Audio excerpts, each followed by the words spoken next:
बच्चों, मैं आपकी हिंदी की अध्यापिका आशिमा महाजन आज आपके सामने एक नया पाठ प्रेमचंद के फटे जूते, जो कि हरिशंकर परसाई जी की रचना है, को लेकर आपके सामने प्रस्तुत हुई हूँ। जी हाँ बच्चों, प्रेमचंद के फटे जूते एक व्यंग्य निबंध है। और पहले मैं आपको लेखक का परिचय बता दूँ। हिंदी के सुप्रसिद्ध व्यंग्य लेखक हरिशंकर परसाई का जन्म 22 अगस्त सन 1922 ईस्वी को मध्य प्रदेश के होशंगाबाद जिले के जमानी नामक गांव में हुआ था। इनकी प्रारंभिक शिक्षा गांव में ही हुई थी। परसाई जी कुछ देर बाद जबलपुर में जाकर बस गए थे। वहीं से कई वर्षों तक इन्होंने वसुधा नामक पत्रिका निकाली और जो परसाई जी की रचनाएं हैं वो पत्र पत्रिकाओं में प्रकाशित होती रही हैं। सन 1984 ईस्वी में साहित्य अकादमी ने इन्हें इनकी पुस्तक विकलांग श्रद्धा का दौर के लिए पुरस्कृत किया था। मध्य प्रदेश के संस्कृति विभाग ने इन्हें 21,000 रुपये का पुरस्कार भी प्रदान किया था। अब परसाई जी की कुछ रचनाएं जान लीजिए। इनकी कहानियाँ हंसते हैं रोते हैं, जैसे उनके दिन फिरे, दो नाक वाले लोग, माटी कहे कुम्हार से। उपन्यास इनके सुन लीजिए, रानी नागफनी की कहानी तथा तट की खोज। निबंध सुन लीजिए, तब की बात और थी, बूथ के पांव पीछे, बेईमानी की परत, निठल्ले की डायरी, ठिठुरता हुआ गणतंत्र, सदाचार का ताबीज़, पगडंडियों का ज़माना, शिकायत मुझे भी है आदि।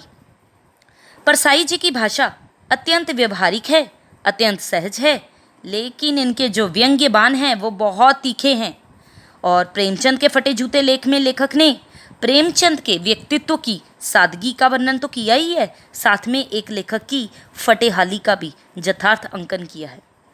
लेखक ने इस पाठ में उपहास, आग्रह, अनुपातिक, परिवर्तक जैसे तत्सम शब्दों के साथ साथ फोटो, कैनवस, पोशाक, एहसास, क्लिक, ट्रेजेडी, बरकरार जैसे विदेशी शब्दों का भी प्रयोग किया है और कुछ पनहैया, पत्री जैसे देशीय शब्दों का भी प्रयोग किया है। तो आइए इस पाठ को आगे पढ़ते हैं, जिससे मैं पहले आपको इसकी पृष्ठभूमि के बारे में कुछ बता दूं कि हरिशंकर परसाई ने प्रेमचंद के फटे जूते पाठ में प्रेमचंद की सादगी का वर्णन करते हुए समाज में व्याप्त दिखावे की जो प्रवृत्ति है उस पर कटाक्ष किया है। लेखक प्रेमचंद और उनकी पत्नी का फोटो देखकर क्या सोचता है, यही इस पाठ में आगे पढ़ने जा रहे हैं। देखिए बच्चों, प्रेमचंद का एक चित्र मेरे सामने है। पत्नी के साथ फोटो खिंचा रहे हैं। अब लेखक ने जो जो देखा वो बता रहा है कि लेखक प्रेमचंद और उनकी पत्नी का फोटो देखकर क्या सोचता है उसमें, कि प्रेमचंद का एक चित्र मेरे सामने है। पत्नी के साथ फोटो खिंचा रहे हैं, सिर पर किसी मोटे कपड़े की टोपी है, कुर्ता है, धोती पहने हैं, कनपटी चिपकी है, गालों की हड्डियां उभर आई हैं। तो इस तरह ये प्रेमचंद के व्यक्तित्व का शब्द चित्र है जो उनके रूप को बिल्कुल पूरी तरह स्पष्ट कर देता है। घनी मूंछें चेहरे को भरा भरा बतलाती हैं। पाँव में कैनवस के जूते हैं जिनके बंद बेतरतीब बंधे हैं। बंद होते हैं जो आपके लेसिस होते हैं। लापरवाही के उपयोग करने पर बंद के सिरों पर की लोहे की पतरी निकल जाती है और छेदों में बंद डालने में परेशानी होती है। बंद होते फीते, फीते डालने में अब लोहे की वो जो निकल आती है नोक सी, तो उससे फीते नहीं डलते हैं। फिर आजकल तो प्लास्टिक के भी आ गए हैं। तब बंद कैसे भी कस लिए जाते हैं। दाहिने पाँव का जूता ठीक है, मगर बाएं जूते में बड़ा छेद हो गया है जिसमें से उंगली बाहर निकल आई है। मेरी दृष्टि इस जूते पर अटक गई। अब लेखक बता रहा है मेरी जो दृष्टि है वो इस जूते पर अटक गई। सोचता हूँ फ़ोटो खिंचाने की अगर ये पोशाक है तो पहनने की कैसी होगी। इस आदमी की अलग अलग पोशाकें नहीं होंगी। इसमें पोशाकें बदलने का गुण नहीं है। ये जैसा है वैसा ही फ़ोटो में खिंच जाता है। अब लेखक ने जो उनको देखकर अपने मन में बना ली है उनकी एक तस्वीर, उसके बारे में बताया कि लेखक की नज़र जो है वो मुंशी प्रेमचंद के जूतों पे अटक गई है, क्योंकि वो जूते बेतरतीब से बंधे हुए हैं और उनके छेदों की जो पतरी हैं वो निकल आई थी, जैसे तैसे वो बंधे हुए थे किसी तरह। तो फटे जूते देखकर लेखक सोच में पड़ गया है कि वो सोच ये रहा है कि अगर फ़ोटो खिंचाते समय प्रेमचंद जी की ये दुर्दशा है तो वास्तविक जीवन में उसका क्या हाल होगा। फिर मन में ये विचार आया कि प्रेमचंद का जीवन जो है ना वो दोगला नहीं है, यानी कि उनकी वास्तविकता और दिखावट में कोई अंतर नहीं होगा। तो इसमें मुंशी प्रेमचंद की गरीबी पे प्रकाश डाला गया है कि प्रेमचंद की सहजता पर, कि प्रेमचंद ने कभी अंदर बाहर में अंतर करना नहीं सीखा। वो जिस प्रकार का सरल जीवन जीते थे उसी प्रकार दिखाई भी देते थे, यानी कि उनकी करनी में और कथनी में अंतर नहीं था। और जो बात बताइए ना पोशाकें बदलने का गुण, तो इससे मतलब क्या है कि अवसर के अनुसार भिन्न रूप अपना लेना। पोशाकें बदलने के गुण का आशय है कि अवसर के अनुसार अलग अलग रूप अपना लेना, स्वयं को अवसर के अनुसार प्रस्तुत करना, अपनी छवि को विभिन्न अवसरों पर भिन्न रूप में दिखाना। ऐसी प्रवृत्ति उन्हें लगा कि इसमें नहीं है। मैं चेहरे की तरफ देखता हूँ, क्या तुम्हें मालूम है मेरे साहित्यक पुरखे कि तुम्हारा जूता फट गया है। अब यहाँ साहित्यक पुरखे किसके लिए कहा है? प्रेमचंद जी के। प्रेमचंद जी को कहा है साहित्यक पुरखे। क्यों कहा प्रेमचंद जी को साहित्यक पुरखे? कि उन्हें लग रहा है कि प्रेमचंद का जूता फटा है, प्रेमचंद जैसा महान साहित्यकार जिनका जूता फटा है। तो वो बता रहे हैं कि गरीबी की मार सहते सहते जो प्रेमचंद का जूता फट गया, जिसके कारण पैर की उंगली जो है वो बाहर दिखाई दे रही थी। लेकिन साहित्यक पुरखे प्रेमचंद के चेहरे पर क्या दिखाई दे रहा है? बेपरवाही, विश्वास। क्यों? क्योंकि उसके लिए गरीबी और स्वाभिमान के जीवन में रत्ती भर भी संकोच नहीं है, लज्जा नहीं है। उनके चेहरे पर बेपरवाही समाज की व्यवस्था पर क्या किया गया है? एक व्यंग्य किया गया है। इसीलिए कहा है, ज़रा भी तुम्हें एहसास नहीं है तुम्हारा जूता फट गया है। क्या तुम इतना भी नहीं जानते कि धोती को थोड़ा नीचे खींच लेने से उंगली ढक सकती है? अब उन्हें बता रही हैं कि अगर प्रेमचंद अपनी धोती थोड़ा नीचे खींच लेते तो उनके जूते से बाहर दिख रही जो उंगली थी वो ढक सकती थी। लेकिन लेखक ने ऐसा नहीं किया। प्रेमचंद ने ऐसा नहीं किया। क्यों? तो वो बता रहे हैं आगे, मगर फिर भी तुम्हारे चेहरे पे बड़ी बेपरवाही, बड़ा विश्वास है। फोटोग्राफर ने जब रेडी प्लीज़ कहा होगा तब परंपरा के अनुसार तुमने मुस्कान लाने की कोशिश ज़रूर की होगी। अब जब फ़ोटो खिंचाने जाते हैं तो वो कहता ही है फोटोग्राफर, रेडी प्लीज़, यानी कि एक स्माइल सी दे दो। तो कह रहे उसने भी ज़रूर कहा होगा और तुम्हारे चेहरे पे मुस्कान लाने की कोशिश की होगी, लेकिन दर्द के गहरे कुएं के तल में कहीं पड़ी मुस्कान को धीरे धीरे खींचकर ऊपर निकाल रहे होंगे और बीच में ही क्लिक करके फोटोग्राफर ने थैंक यू कह दिया होगा। अब वो बता रहे हैं कि तुम फ़ोटो खिंचाने ज़रूर गए थे और तुम्हें साहित्यक पुरखा कह दिया कि महान कहानीकार हो तुम, सुप्रसिद्ध कहानीकार, एक साहित्यकार जिन्होंने दूसरों को साहित्य लिखने की प्रेरणा दी है, यानी कि हरिशंकर परसाई जी को खुद उनसे प्रेरणा मिली है। तो वो कह रही हैं कि जूतों को बेतरतीब तरीके से बांधा हुआ है, कम से कम इन्हें तो सही तरीके से बांध लेता। लेकिन इसमें उनकी विशेषताएं झलकती हैं कि व्यक्ति सादा जीवन उच्च विचार करने वाला है और गांधी जी के सिद्धांतों का भी बड़ा समर्थक है। तो लेखक ने इसलिए ऐसा कह दिया कि वो जैसा था वैसे ही फ़ोटो खिंचाने बैठ गया है, थोड़ा तो कुछ कर लेता। उन्हें लगा कि थोड़ा तो इन्हें अपने पोशाक पे ध्यान देना चाहिए था। इसीलिए साहित्यक पुरखे कह दिया कि हज़ारों साहित्यकारों के लिए जब प्रेरणा स्तोत्र जो बन गए हैं, इन्होंने अपनी आधी अधूरी मुस्कान के साथ फ़ोटो खिंचवा ली। क्योंकि फ़ोटो खींचने वाला जब रेडी प्लीज़ बोला होगा तो प्रेमचंद जी ने मुस्कुराने की कोशिश तो की है, जो कि फ़ोटो में दिखाई भी दे रहा है आपको। लेकिन इस आधी अधूरी मुस्कान के साथ प्रेमचंद की जो फ़ोटो खिंच गई है, अब फ़ोटो जो होती है वो सदियों तक क्या होता है, हमारी यादगार बन जाती है। तो उस यादगार को हम जब भी देखते हैं तो हमें एहसास होता है कि इस टाइम हमारे मन में ये चल रहा था जब हम फ़ोटो खिंचा रहे थे। तो इसलिए वो कह रहा है कि कम से कम फ़ोटो खिंचाते समय तो थोड़ा सा ध्यान रख लेते कि इसमें उपहास है, व्यंग्य है, विचित्र है ये अधूरी मुस्कान, ये मुस्कान नहीं, इसमें उपहास है, व्यंग्य है, यानी कि ये दूसरों पर व्यंग किया गया है। अब आगे पढ़ते हैं, आपको पता चलेगा कि ऐसा उन्होंने क्यों किया। देखिए आगे, ये कैसा आदमी है जो खुद तो फटे जूते पहने फ़ोटो खिंचा रहा है पर किसी पर हंस भी रहा है। अब ध्यान देने वाली बात ये है कि इसमें प्रेमचंद जो हैं उन्होंने अधूरी मुस्कान दी है, यानी कि उन्होंने हाथ से इशारा ज़रूर नहीं किया, लेकिन पैर की उंगली से इशारा कर रहे हैं। वो किसकी तरफ? देखिए लेखक की जो नज़र है वो प्रेमचंद के जूतों पे इसलिए अटक गई क्योंकि महान कथाकार, युग प्रवर्तक जिन नामों से जाने जाते हैं ये प्रेमचंद, उनके लिए लेखक के पास ढंग के जूते भी नहीं हैं। जूतों के फीते बेतरतीब बंधे हैं जो कि लेखक की बदहाली बयान कर रहे हैं। तो इसमें बताया क्या गया, साहित्यक पुरखा कह दिया तुम्हें। तो वो कह रहा है प्रेमचंद के दाहिने पैर का जूता ठीक है पर बाएं पैर के जूते में छेद हो गया। अब दोनों का अनुपातिक मूल्य यहाँ पर बताया गया कि प्रेमचंद उच्च कोटि के साहित्यकार थे जिन्हें टोपी की तरह सिर पर धारण किया जाना था। यानी कि जिनको भरपूर सम्मान दिया जाना था, पर समाज में टोपी के बजाय जूते की कीमत ज़्यादा आंकी जाती थी। जो सम्मान के पात्र नहीं हैं उन्हें मान सम्मान दिया जाता है। और यहाँ तो स्थिति ये है कि टोपी को जूते के सामने झुकना पड़ता है। तो प्रेमचंद उच्च कोटि के साहित्यकार होने के बाद भी अपनी मूलभूत आवश्यकताएं जो हैं, बेसिक नीड्स भी पूरी करने में मजबूर थे। यानी कि पूरा जीवन उन्होंने गरीबी में बिताया। तो इसमें कहीं कहीं ना पाठ में उन्होंने जो भी प्रेमचंद के उपन्यास थे, प्रेमचंद के बहुत सारे उपन्यास थे जिसमें गोदान था, प्रेमचंद की कहानी कफन है, तो उसके मुख्य करैक्टर्स के बारे में बात की है। अब होरी है जो गोदान उपन्यास का मुख्य पात्र है, आप आगे पढ़ेंगे। मैं आपको बता दूं पहले ही कि वो जीवन भर जो होरी था एक गाय को पालने की इच्छा पूरी नहीं कर पाता है, परंतु मरने के बाद क्या होता है, एक पंडित उसकी पत्नी से गोदान मांगते हैं। लेखक क्या करता है, इन शोषक पंडितों पर व्यंग करता है कि क्या तुमने सचमुच उस गरीब धनिया यानी कि होरी की पत्नी से गोदान ले लिया। ये कितना धूर्ततापूर्ण, मूर्खतापूर्ण कि धर्म के नाम पर तुम्हारे शोषण को अच्छी तरह जानता हूँ। अब माधो था, ऐसे ही प्रेमचंद की कहानी कफन का पात्र था। वो जीवन भर का भूखा है और भूख के कारण उसकी इंसानियत मर चुकी है, इसलिए अपनी बीवी के कफन के लिए गाँव से मांगे गए पैसों की शराब पी जाता है। तो मुंशी प्रेमचंद जो हैं वो उसकी इस दुष्टता पर व्यंग से मुस्कुराते हैं। यानी कि इशारा यहाँ पर भी क्या कर रहे हैं वो कि ये कैसा आदमी है जो खुद तो फटे जूते पहने फ़ोटो खिंचा रहा है पर किसी पर हंस भी रहा है। तो इसमें एक तरह का व्यंग है, वो उन लोगों की तरफ इशारा कर रहे हैं अपनी पैर की उंगली से जो लोग समाज में शान व शौकत दिखाते हैं, शो ऑफ करते हैं फालतू का। तो कहता है फ़ोटो ही खिंचवाना था तो ठीक जूते पहन लेते या ना खिंचाते।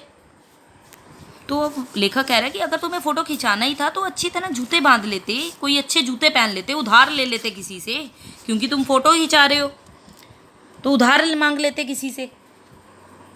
फ़ोटो ना खिंचाने से क्या बिगड़ता था, शायद पत्नी का आग्रह रहा हो और तुम अच्छा चल भाई कहकर बैठ गए। मगर ये कितनी बड़ी ट्रेजेडी है, कहता है ये कितनी बड़ी ट्रेजेडी है क्या कि आदमी के पास फ़ोटो खिंचाने को भी जूता ना हो। मैं तुम्हारी ये फ़ोटो देखते देखते तुम्हारे कलेश को अपने भीतर महसूस करके जैसे रो पड़ना चाहता हूँ। अब इसमें देखो लेखक कहता है प्रेमचंद की जो वेशभूषा है, जो जूते हैं, उन्हें देखकर रो पड़ना चाहता है, क्योंकि इतना महान लेखक और स्थिति ऐसी बदहाली वाली स्थिति कि विशेष अवसर पे पहनने के लिए कपड़े भी नहीं हैं, अच्छे जूते भी नहीं हैं, और इसी दुख को महसूस करते हुए जो हरिशंकर परसाई हैं वो रो देना चाहते हैं कि तुम फ़ोटो का महत्व नहीं समझते। अब लेखक कह रहे हैं, हरिशंकर परसाई जी कह रहे हैं कि तुम फ़ोटो का महत्व नहीं समझते हो, समझते होते तो किसी से फ़ोटो खिंचाने के लिए जूते मांग लेते। लोग तो मांगे के कोट से वर दिखाई कर लेते हैं कि कोई अगर दूल्हा भी बनने जा रहा है तो क्या मांग लेता है, किसी से कोट मांग लेता है। तो प्रेमचंद जो है वो फ़ोटो के महत्व को नहीं समझते थे। लेखक ने प्रेमचंद का एक फ़ोटो देखा जिसमें अपनी पत्नी के साथ थे, तो बड़े बेतरतीब उनके जूते थे, इसलिए वो कह रहा है कि ये नहीं समझते प्रेमचंद जी फ़ोटो के महत्व को, क्योंकि लोग तो अपनी फ़ोटो को सुंदर बनाने के लिए उधार के परिधान वस्त्र भी मांग लेते हैं, उधार के जूते मांग लेते हैं, उधार का कोट मांग लेते हैं, यहाँ तक को छोड़ो उधार की बीवी तक मांग लेते हैं। कई लोग तो फ़ोटो खिंचाने के लिए इत्र लगा कर बैठते हैं ताकि फ़ोटो में भी उसकी महक आ जाए। तो यही चीज़ इसमें बताई गई है कि लोग तो इतने छुपड़ के फ़ोटो खिंचाते हैं, गंदे से गंदे आदमी की फ़ोटो भी खुशबू देती है। तो यहाँ पर बताया गया है कि गंदे आदमी भी अपनी छवि सुंदर बनाकर पेश करते हैं, क्योंकि वो अपने हर गंदे काम को छिपा लेते हैं और कुछ अच्छे से भले से कार्य करके अपनी छवि अच्छी बनाए रखते हैं ताकि फ़ोटो में कुछ भी गंदा ना दिखे। और यहाँ पर प्रेमचंद जी के लिए कहा गया तुम फ़ोटो का मतलब नहीं समझते, तुम यानी कि प्रेमचंद जी। टोपी 8 आने में मिल जाती है और जूते उस ज़माने में 5 रुपये से कम में क्या मिलते होंगे। अब लेखक ये सोच रहा है जूता हमेशा टोपी से कीमती रहा है, अब तो जूते की कीमत और बढ़ गई है और एक जूते पर 2500 टोपियाँ नौशावर होती हैं। तुम भी जूते और टोपी के अनुपातिक मूल्य के मारे हुए थे। ये विडंबना मुझे इतनी तीव्रता से पहले कभी नहीं चुभी जितनी आज चुभ रही है, क्योंकि जब मैं तुम्हारा फटा जूता देख रहा हूँ, तुम महान कथाकार, उपन्यास सम्राट, जब युग परिवर्तक, जाने क्या क्या कहलाते थे, मगर फ़ोटो में भी तुम्हारा जूता फटा हुआ है। तो जूते कहते हैं उस ज़माने में 5 रुपये से कम में क्या मिलते होंगे बताओ। जूते तो हमेशा टोपियों से कीमती रहे हैं और एक जोड़ी जूते की कीमत में 2500 टोपियाँ आ सकती हैं, इसलिए लेखक कहता है कि एक जूते पर 2500 टोपियाँ नौशावर होती हैं। लेखक जब प्रेमचंद का फटा जूता देखता है तो उसे ये विडंबना लगती है कि उसे लगता है कि प्रेमचंद भी जूते और टोपी के अनुपातिक मूल्य के मारे हुए थे, इसलिए वह फटा जूता पहने हुए हैं। और लेखक को यही विडंबना बार बार चुभ रही है। अपने बारे में भी बताते हैं कि मेरा जूता भी कोई अच्छा नहीं है, यूँ ऊपर से अच्छा दिखता है, अंगुली बाहर नहीं निकलती, पर अंगूठे के नीचे तला फट गया है, अंगूठा ज़मीन से घिसता है और पैनी मिट्टी पर कभी रगड़ खाकर लहूलुहान भी हो जाता है। पूरा तला गिर जाएगा, पूरा पंजा छिल जाएगा, मगर उंगली बाहर नहीं दिखेगी। तुम्हारी उंगली दिखती है पर पाँव सुरक्षित है, मेरी उंगली ढकी है पर पंजा नीचे घिस रहा है। बात में देख लो बच्चों, बहुत मतलब है इस बात में। तुम पर्दे का महत्व ही नहीं जानते, हम पर्दे पे कुर्बान हो रहे हैं। तो लेखक के जूते का तला घिस गया है, जिस कारण उसका अंगूठा ज़मीन से घिसता है और कभी कभी पैनी मिट्टी से रगड़ खाकर लहूलुहान भी हो जाता है। और यहाँ पर्दे से क्या अभिप्राय बताया? दिखावे की प्रवृत्ति से, कि अंदर से इंसान चाहे कितना भी कमज़ोर हो, कितना भी गरीब हो, पर वो बाहर से स्वयं को हमेशा दूसरों को बलशाली दिखाता है, हमेशा दिखाता है मैं अमीर हूँ। यही प्रवृत्ति है आजकल समाज में लोगों की। घर में चाहे कैसा भी रहन सहन हो, लेकिन बाहर ऐसे दिखाएंगे कि हम तो ऐसे रहते हैं महाराजाओं की तरह। तो इसमें लेखक ने प्रेमचंद और खुद के फटे जूते के बहाने समाज में जो व्याप्त दिखावे की प्रवृत्ति है, जहाँ आत्म प्रदर्शन की प्रवृत्ति है, उस पर कड़ी चोट की है, कड़ा प्रहार किया है। आगे देखें। तुम फटा जूता बड़े ठाठ से पहने हो, मैं ऐसे नहीं पहन सकता। लेखक अपने बारे में बता रहे हैं कि तुमने तो पहन लिया बड़े ठाठ से और फोटो भी खिंचा ली, पर अगर मैं तुम्हारी जगह होता तो मैं ऐसे कभी नहीं कर पाता। थोड़ा सा फर्क है। फोटो तो ज़िंदगी भर इस तरह ना खिंचाऊँ चाहे कोई जीवनी बिना फ़ोटो के छाप दे। कहता है कोई मेरा जीवन परिचय अगर मेरी बिना फ़ोटो लगाए भी छाप दे ना, तो वो मुझे गवारा है, लेकिन मैं कभी ऐसी फ़ोटो ना खिंचाऊँ जिसमें मेरी ऐसी फटेहाली वाली स्थिति दिखाई दे रही है। बेशक मैं फटेहाली हूँगा, लेकिन ऐसी स्थिति जहाँ पे मेरी दिखाई दे, मैं ऐसी फ़ोटो कभी नहीं दिखाऊँगा।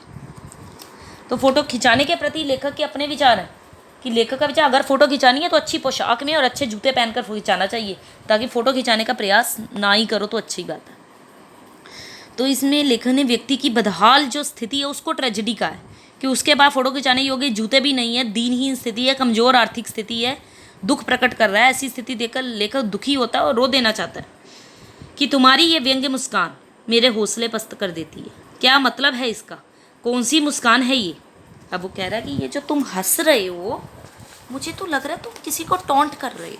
अब किसको टॉन्ट किया है वो बता रहा है आगे। क्या होरी का गोदान हो गया? क्या पूस की रात में नील गाय हल्कू का खेत चर गई? वही बातें जो मैंने आपको पहले बताई हैं। क्या सुजान भगत का लड़का मर गया क्योंकि डॉक्टर क्लब छोड़कर नहीं आ सकते? क्या नहीं, मुझे लगता है माधो औरत के कफन के चंदे की शराब पी गया, वही मुस्कान मालूम होती है। तो ये जितने भी उपन्यास और कहानियाँ प्रेमचंद ने लिखी हैं, उनमें उन्होंने समाज में, इसीलिए तो इन्हें जनता का लेखक आ गया प्रेमचंद जी को, क्योंकि जीवन भर उन्होंने आम जनता के दुख दर्द के बारे में ही लिखा है। कहीं किसानों की गरीबी के बारे में, शोषण के बारे में, बदहाली के बारे में। तो इसीलिए प्रेमचंद जी को जनता का लेखक कहते हैं। अब माधो कहानी, उनके प्रेमचंद की कहानी कफन का पात्र है। वो क्या करता है, भूख के कारण तो इंसानियत मर चुकी है, लेकिन बीवी के कफन के लिए भी वो के गांव से मांगे गए पैसों की शराब पी जाता है। तो लेखक को प्रेमचंद की व्यंग्य मुस्कान का एक ही कारण प्रतीत होता है कि संसार में सरेआम अन्याय हो रहा है, शोषण हो रहा है, और लेखक उसके विरुद्ध संघर्ष कर रहा है। फिर भी कहता कुछ अंतर, डिफरेंस नहीं दिखाई दे रहा, क्योंकि ये लेखक की सरासर हार है, पर हारने के बावजूद वो दुर्दशा की स्थितियों को चुनौती दे रहा है। व्यंग्य मुस्कान में यही चुनौती उसे बार बार दिखाई दे रही है। नहीं, मुझे लगता है, सॉरी ये तो हो गया, मैं तुम्हारा जूता फिर देखता हूँ कैसे फट गया, ये मेरी जनता के लेखक बता दिया ना प्रेमचंद को जनता का लेखक। क्या बहु चक्कर काटते रहे? क्या बनिए के तगादे से बचने के लिए मील 2 मील का चक्कर लगाकर घर लौटते रहे? अब वो बता रहे हैं कि तूने इतना कौन सा रास्ता पार कर लिया, ऐसे कौन सा बनिए से उधार ले लिया था जिसके चक्कर काटते रहे थे? चक्कर लगाने से जूता फटता नहीं है, घिस जाता है। कुंभन दास का जूता भी फतेहपुर सिकरी आने जाने में घिस गया, उसे बड़ा पछतावा हुआ। उसने कहा आवत जात पनैया घिस गई, बिसर गयो हरि नाम। अब यहाँ पर पनैया के बारे में बताया गया, पनैया मतलब जूती। तो इसमें होरी और प्रेमचंद की कहानी उन्होंने बता दी कि होरी और प्रेमचंद की ये कमज़ोरी थी। प्रेमचंद के उपन्यास का पात्र है होरी। कमज़ोरी दोनों की एक थी, वो नेम धर्म के पक्के थे। कभी उन्होंने अपनी नैतिकता को, मोरल वैल्यूज़ को गिरने नहीं दिया। उन्होंने अपने मूल्यों से कभी भी अपने आप को नीचे नहीं गिराया। क्योंकि अपनी मर्यादा की रक्षा के लिए चुपचाप संघर्ष करते रहे और गरीबी को झेलते रहे। तो प्रेमचंद जो हैं वो संस्कारों की मजबूरी के कारण नैतिकता को नहीं निभाते थे। नेम धर्म का पालन करना उनकी मजबूरी नहीं थी, वे मर्यादा का पालन करते थे और सोचते थे यही आनंद है, इसी में आनंद है। यहाँ पर एक उदाहरण भी वो है, जंजीर होने का आशय। अभी आगे आप पढ़ेंगे तो उसका मतलब ही यही है, सीमा होना, बाधा होना। तो चक्कर लगाने से क्या हुआ वो बता रहे हैं। कुंबन दास कौन थे बच्चों? कि प्रेमचंद की आर्थिक स्थिति तो अच्छी नहीं थी, गरीबी का सामना करते हुए बनिए की दुकान से उधार में वस्तुएं लेते थे और समय पे उधार ना चुका पाने के कारण उनसे बचकर निकलने का प्रयास करते थे और ये उनकी गरीबी का प्रमाण था। कुंबन दास जो थे वो आचार्य बल्लभाचार्य के शिष्य थे। एक बार क्या था, बादशाह अकबर के बुलाने पर उनसे मिलने फतेहपुर सीकरी गए थे। कुंबन दास ना श्री कृष्ण के परम भक्त थे। फतेहपुर सीकरी वो अकबर के बुलाने पे गए थे, जिससे उनका जूता जो था वो घिस गया और भगवत भजन में बाधा पड़ी, भगवान के भजन में। इसी से उन्हें बड़ा पछतावा हुआ। इसलिए वो कहते हैं, आवत जात पनैया घिस गई, बिसर गयो हरि नाम। आगे बढ़िए। और ऐसे बुलाकर देने वालों के लिए कहा था, जिनके देखे दुख उपजत है तिनको करबो मेरा सलाम। कहता कि ऐसे लोग जो नाटक के लिए, मतलब शो ऑफ करने के लिए मुझे बुला रहे हैं कि भजन कर जाओ भगवान का, आकर ऐसे लोगों को तो मेरा दूर से ही सलाम है। चलने से जूता घिसता है, फटता नहीं। तुम्हारा जूता कैसे फट गया, ये लेखक कह रहा है। मुझे लगता है, अब वो कह रहे हैं, मुझे लगता है तुम किसी सखत चीज़ को ठोकर मारते रहे हो। कोई चीज़ तो परत पर परत सदियों से जम गई है, उसे शायद तुमने ठोकर मार मार कर अपना जूता फाड़ लिया। कोई टीला जो रास्ते पर खड़ा हो गया था, उस पर तुमने अपना जूता आजमाया। तुम उसे बचाकर उसके बगल से भी तो निकल सकते थे। टीलों से समझौता भी तो हो जाता है। सभी नदियां पहाड़ थोड़े ही फोड़ती हैं, कोई रास्ता बदलकर घूमकर भी तो चली जाती है। तुम समझौता कर नहीं सके।